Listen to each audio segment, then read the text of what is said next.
శివాయ విష్ణు రూపాయ శివరూపాయ విష్ణువే. అందరికీ పరాభవనామ సంవత్సర ఉగాది సంవత్సర శుభాకాంక్షలండి. ఈ సంవత్సరం మీ జీవితంలో కొత్త వెలుగులు, కొత్త సంతోషాలు రావాలని మనస్ఫూర్తిగా లలితా మహాత్రిపుర సుందరిని వేడుకుంటున్నాను. చెప్తున్నది నేనేమైనప్పటికీ నా చేత చెప్పిస్తుండేది లలితా మహాత్రిపుర సుందరిగా భావిస్తూ ముందుగా కర్కాటక రాశి యొక్క ఫలితాలు. కర్కాటక రాశి పునర్వసు 4వ పాదం, పుష్యమి, ఆశ్లేష ఈ నక్షత్రాల వారు కర్కాటక రాశి కిందికి వస్తారు. ఆదాయం 2, వ్యయం 11, రాజ్యపూజ్యం 4, అవమానం 7.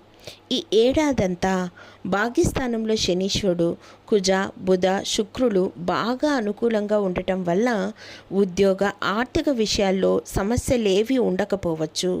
జూన్ మొదటి వారం నుంచి గురువు ఈ రాశిలో ప్రవేశించడం వల్ల జీవితంలో అన్ని విధాల ఉన్నత స్థితి అనేది లభిస్తుంది. అనుకూలతలు, విజయాలు, సాఫల్యతలు ఎక్కువగా కలుగుతాయి. జూన్ వరకు మాత్రం ఆదాయం కంటే ఖర్చు ఎక్కువగా ఉంటుంది. ఆదాయ పరిస్థితి శుభగ్రహాల అనుకూలత వల్ల ఎటువంటి ఆర్థిక సమస్య అయినా దాదాపు వెనువెంటనే పరిష్కారం కూడా అయిపోతుంది. ఆదాయం స్థిరంగా ముందుకు వెళ్తుంది. ఆదాయ ప్రయత్నాలు బాగా కలిసి వస్తాయి.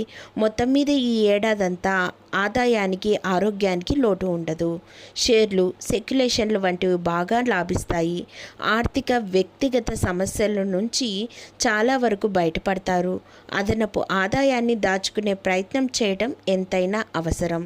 వృత్తి, ఉద్యోగాలు ప్రస్తుతం వ్యయస్థానంలో సంచరిస్తున్న గురువు మే ఆఖరి వరకు వృత్తి, ఉద్యోగాల్లో ఒత్తిడి, సమస్యలు కలగజేసే అవకాశం ఉంది. ఆ తర్వాత నుంచి వృత్తి, ఉద్యోగాల పరంగా కాకుండా కుటుంబ పరంగా కూడా జీవితంలో సానుకూల మార్పులు అనేటివి వస్తాయి. మొదటి 3 నెలలు వృత్తి, ఉద్యోగాల్లో అదనపు బాధ్యతలు మీదే పడే అవకాశం ఉంది. వ్యాపారాలు సజావుగా సాగిపోతాయి. సమాజంలో గౌరవ మర్యాదలు పెరుగుతాయి. రాజకీయ ప్రముఖులతో పరిచయాలు ఏర్పడతాయి. ఆదాయం నిలకడగా ఉంటుంది. నిరుద్యోగులకు ఉద్యోగం లభిస్తుంది. ఉద్యోగస్తులకు ఉన్నత పదవి అనేది లభిస్తుంది. వృత్తి, వ్యాపారాలు, లాభాలు చాలా వరకు మెండుగా కనిపిస్తున్నాయి. కుటుంబ జీవితం, కుటుంబ స్థానానికి రవి అనుకూలంగా ఉన్నందువల్ల ఆర్థికంగా, కుటుంబ పరంగా సానుకూలతలు చోటు చేసుకుంటున్నాయి. కొత్త ఉద్యోగ ప్రయత్నాలు సఫలం అవుతాయి.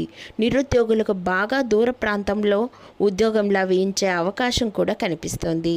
దీర్ఘకాలిక అనారోగ్యాల నుంచి కూడా ఉపశమనం లభిస్తుంది. ఇంట్లో శుభకార్యాలు జరుగుతాయి.